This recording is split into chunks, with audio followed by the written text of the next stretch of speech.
11, 10. Jordan a drive, hangs, fires, yes!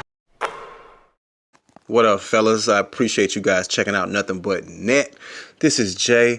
I started this channel because I wanted to get a small community of basketball heads to come through, debate topics as far as what's going on in today's NBA, what's going on with The Last Dance, the GOAT talk, all that. So if you guys want to subscribe and know when I'm uploading new material, go ahead and hit that subscribe button for me.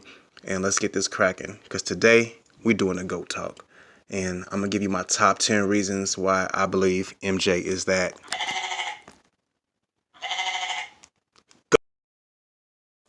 Keep in mind, I'm not going in any particular order. Let's get it. Number one, 6 championships. Let's just get it out the way because you know what's going to come up. But what people don't think about is he did go play baseball for 21 months. He tried to be Ken Griffey Jr. for 21 months. Didn't work out. The strike happened. He came back, played 17 games, got knocked out by Orlando. But in seasons he played the full entire season, he won 6 straight championships. The man did not lose once he got a taste of that champagne. Number 2, 6 finals MVPs. Look, Kareem has 6 championships, but he only has 2 finals MVPs. Magic got a taste of that. Worthy got a taste of being the driving force. MJ in all 6 championships, though you had guys like Pippen who had a good series, Rodman who had a great offensive rebounding series against the Sonics. He's the X factor. MJ was always the driving force, always that dude. Every single championships. So you don't just get 6 rings, you got 6 finals MVPs. Number 3, 10 scoring titles. 10 scoring titles. He only played 12 seasons with the Bulls. One season he played 18 games with the broken foot. Another season he played 17 games when he came back from being Ken Griffey Jr. 10 times he led the league in scoring.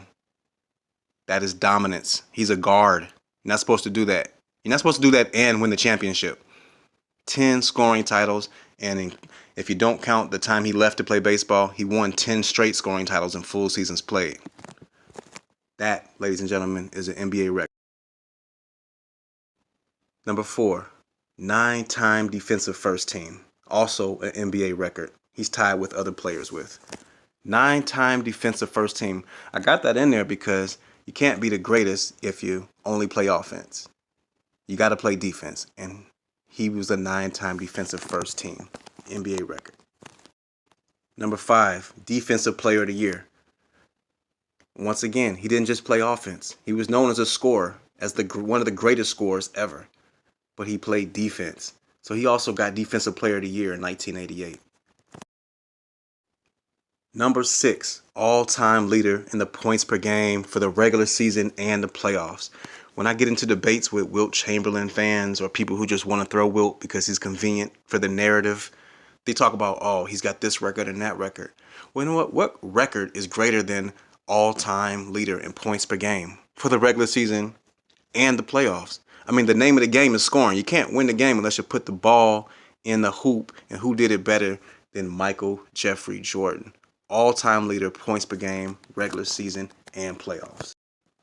Number 7, despite being the all-time leader in points per game for the regular season, his playoff points went up by 3, which means he steps it up when it counts the most. He doesn't just give you a great regular season and then disappear in the playoffs. His playoff points go up by 3, which is another separation from him and Wilt. Him and Wilt both averaged over 30 points per game for their careers. But when the playoffs come, Michael goes up to 33. Wilt, his averages go down to 22.5. Now I hear people tell me, oh, well, Wilt started passing the ball. He was getting other guys involved. Whatever your excuse is, if you're that dominant, if you're that great, when the playoffs come, you don't just back off and say, oh, I'm going to be a passer now. You put your foot on their throat. And that's what Michael did. He's a cold-blooded assassin. And when the playoffs came, he went up by 3 points per game for his career. Wilt went down by 8. And that is another reason I put him as the GOAT.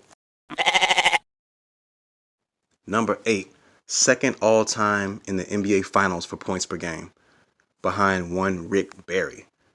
Rick Barry, if you don't know who that is, kids, look him up. Dude was a beast.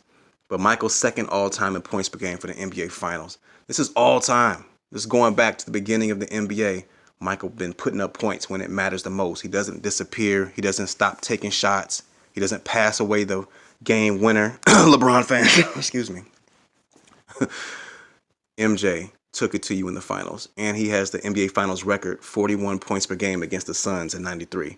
So he's second all-time in points per game for an entire NBA Finals career, and 41 points per game is the NBA record for a finals series. Number 9, clutch. Clutch. The clutchest player in NBA history. I don't want to hear about Larry Bird. I don't want to hear about Magic. I don't want to hear about Reggie Miller. I don't want to hear Mr. Clutch, Jerry West, Mr. 1-8 in the NBA Finals. Michael Jeffrey Jordan is the most clutch player in NBA history. And my favorite shot is when I was 18, sitting in my living room. He was clutch on defense when he stole the ball from Malone. Clutch on offense when he took it down to Russell and hit it in his face after the crossover. That's clutch. It doesn't get more clutch than on the biggest stage. In The Last Dance, you know this is probably going to be the last season that you guys play together in your NBA career, and you do that to cap it off. That's clutch.